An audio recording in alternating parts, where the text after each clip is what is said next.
Why do we love the 80s?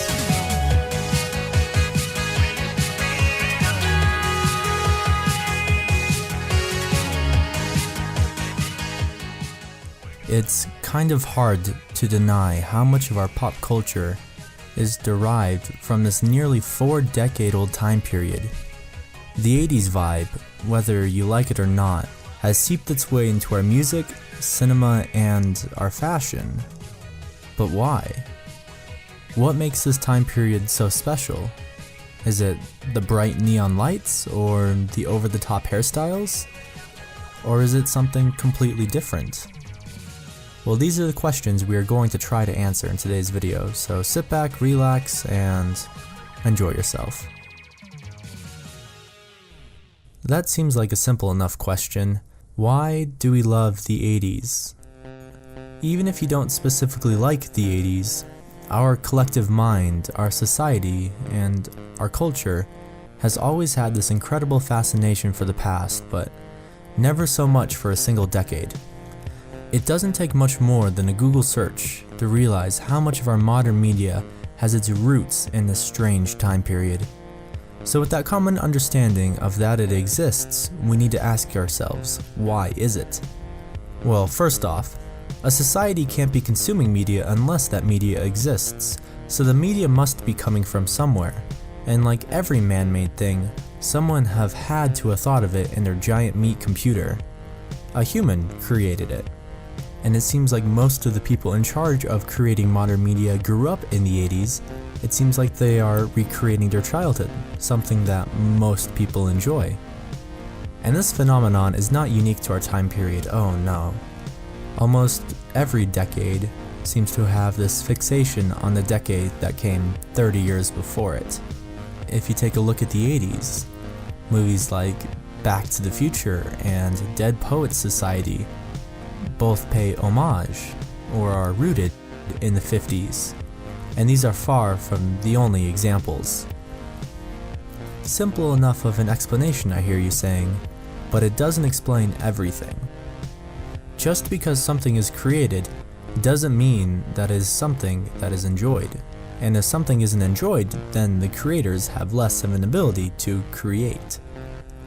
But one needs to look no further than the successes of Stranger Things or It Follows to see how popular this media can become. Despite popular belief, people do have standards and aren't just sheep that follow every latest trend. People are enjoying this media, and people are definitely creating it. But which one came first? It is a simple chicken and egg problem.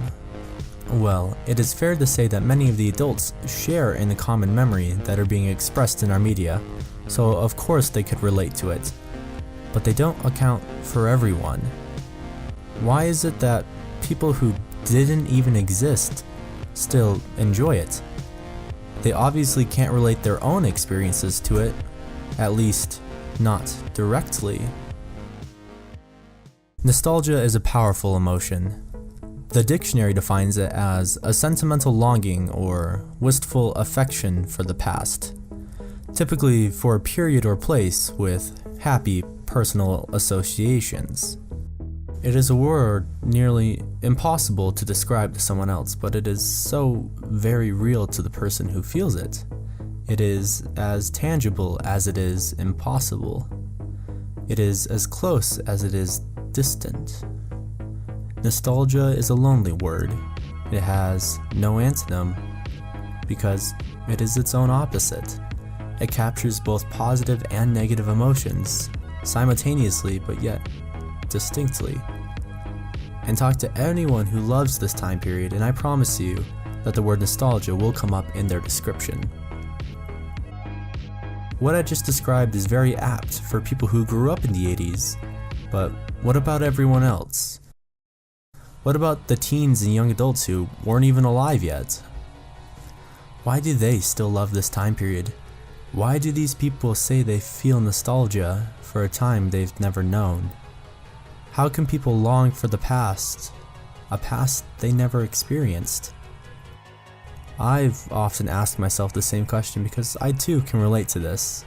And after some thought, what I've decided that Maybe it's not a longing for the past, as in the 80s, but as in the past. Just a past. A past that was carefree and full of life. A time where summer nights were long and exciting. A past that cheered on the underdog, and the underdog always won, no matter how dire the situation was. And in that rare instance, they didn't. That was okay. There was still hope for a brighter day.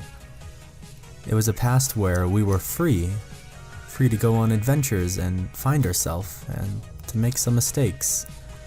Where running away was okay, but so was facing our fears. Because no matter what happened, things were going to be okay. There was this subtle air of optimism that permeated throughout this culture. Not a loud or boisterous one, but a gentle nudge that allowed us to be adventurous and to take these risks. And despite all this, it was a time that was simpler. Our biggest worries were homecoming and prom, and the greatest thing ever was to own a car that represented freedom, discovery, and opportunity. We didn't rule the world, but that was okay. We still controlled our own lives, and everything seemed to work out. Think of The Goonies, Ferris Bueller, Heathers, The Adventures in Babysitting, and Can't Buy Me Love. The list goes on and on. All of these films exuded youthful energy and excitement, where no matter what happens, everything was somehow okay. Life may be terrible, but these characters were still hoping for a better day. And best of all, you were able to do something about that. It didn't matter how bad things were now because you still had hope for a day that was better than today. And by reliving these memories, or trying to, by watching their media, you get a brief escape into what this culture was like.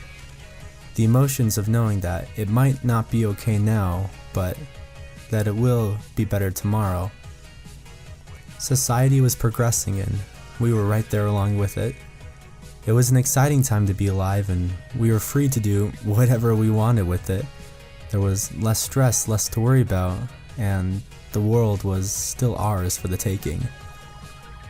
And that's why I, and many others, love the 80s. Many of us will never know what it's truly like to live in this time period, but maybe that's okay. They always say never to meet your hero. Hey everybody, my name is Deventrix, and if you like what you saw and you would love to see some more, please consider leaving a like or even subscribing down below. If you have any suggestions of what I should do next, please be sure to leave that in the comments and I will be sure to read it. And until next time, I want my $2.